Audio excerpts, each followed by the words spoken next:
મહાત્મા ગાંધી આ નામ તો આપણે બધાએ સાંભળ્યું છે, બરાબર ને? પણ શું આપણે ખરેખર એ વ્યક્તિને જાણીએ છીએ જે આ નામ પાછળ હતા? ચાલો આજે આપણી પાસે જે પુરાવા છે એના આધારે એમની જિંદગીની કેટલીક ખાસ વાતોને નજીકથી સમજવાની કોશિશ કરીએ.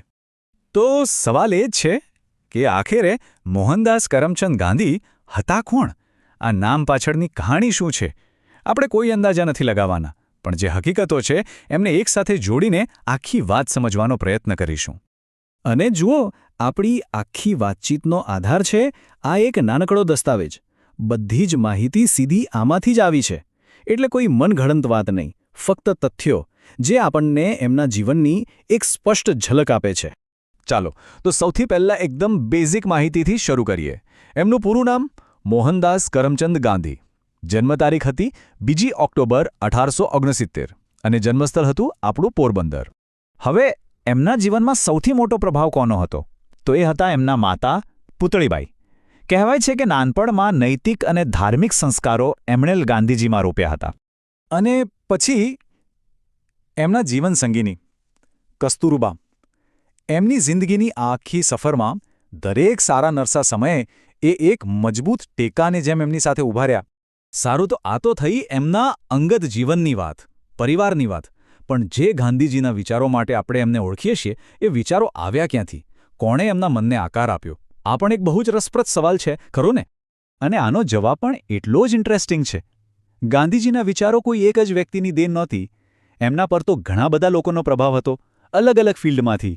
કોઈ આધ્યાત્મિક ગુરુ હતા તો કોઈ રાજકીય, કોઈ વૈચારિક પ્રેરણા હતા તો કોઈ સાહિત્યિક. તો સૌથી પહેલાં વાત કરીએ આધ્યાત્મિક ગુરુની. આ માટે એ શ્રીમદ રાજચંદ્રને અનુસરતા હતા. શ્રીમદ રાજચંદ્ર એક કવિ અને ફિલોસોફર હતા, અને ગાંધીજી એમને પોતાના આધ્યાત્મિક માર્ગદર્શક માનતા. હવે આવીએ પોલિટિક્સ પર. રાજકીય ક્ષેત્રે એમના ગુરુ કોણ હતા? એ હતા ગોપાલ કૃષ્ણ ગોખલે. એ સમયે ઇન્ડિયન નેશનલ કોંગ્રેસના ખૂબ જ સિનિયર લીડર હતા, અને એમણે જ ગાંધીજીને ભારતની રાજનીતિની આંટીઘૂંટી સમજાવી. એમના વિચારો પર એક બીજો મોટો પ્રભાવ હતો રશિયાના મહાન લેખક લિયો ટોલ્સ્ટોયનો. જાણીને કદાચ નવાઈ લાગશે, પણ અહિંસક પ્રતિકારનો જે આઈડિયા છે એની પ્રેરણા ગાંધીજીને ટોલ્સ્ટોયના પુસ્તકોમાંથી મળી હતી. અને આ લિસ્ટમાં છેલ્લા છે અંગ્રેજી લેખક જ્હોન રસ્કિન. એમના લખાણોમાંથી પણ ગાંધીજીને ઘણી પ્રેરણા મળી, ખાસ કરીને એમના જે સામાજિક અને આર્થિક વિચારો હતા, જેમ કે સર્વોદય, એની પાછળ રસ્કિનની મોટી અસર હતી.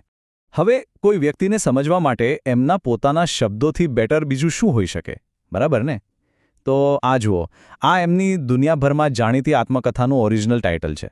હા, એમની આત્મકથા સત્યના પ્રયોગો, જેને આપણે અંગ્રેજીમાં the story of my experiments with truth તરીકે ઓળખીએ છીએ. આ પુસ્તક એટલા માટે ખાસ છે કારણ કે એમાં એમણે કોઈ જાતના ફિલ્ટર વગર પોતાના જીવનનો અનુભવો, ભૂલો અને એમાંથી મળેલી શીખ બધું જ ખુલ્લા દિલથી લખ્યું છે. એટલે ગાંધીજી ફક્ત એક વિચારક નહોતા, એ એક જબરદસ્ત કમ્યુનિકેટર પણ હતા. એમને ખબર હતી કે પોતાના વિચારો લોકો સુધી કેવી રીતે પહોંચાડવા. આ માટે એમણે યંગ ઇન્ડિયા જેવા મેગેઝિનનો ઉપયોગ કર્યો, જેમાં એ એકદમ સરળ ભાષામાં લખીને લાખો લોકો સાથે જોડાતા. તો આ આખી સફર ક્યાંથી ક્યાં સુધીની હતી?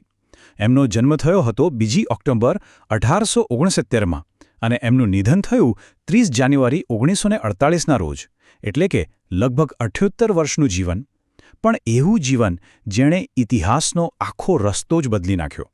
અને આજે જો આપણે એમને યાદ કરવા હોય તો દિલ્હીમાં યમુના નદીના કિનારે આવેલું રાજઘાટ એમનું સમાધિસ્થળ છે.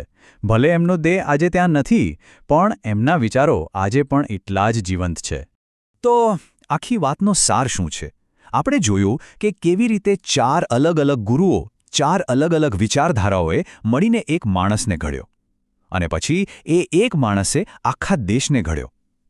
આ વાત આપણને એક સવાલ પૂછવા પર મજબૂર કરે છે કે આજે આપણા સમયમાં એવા કયા વિચારો છે જે આપણને અને આપણા સમાજને આકાર આપી રહ્યા છે?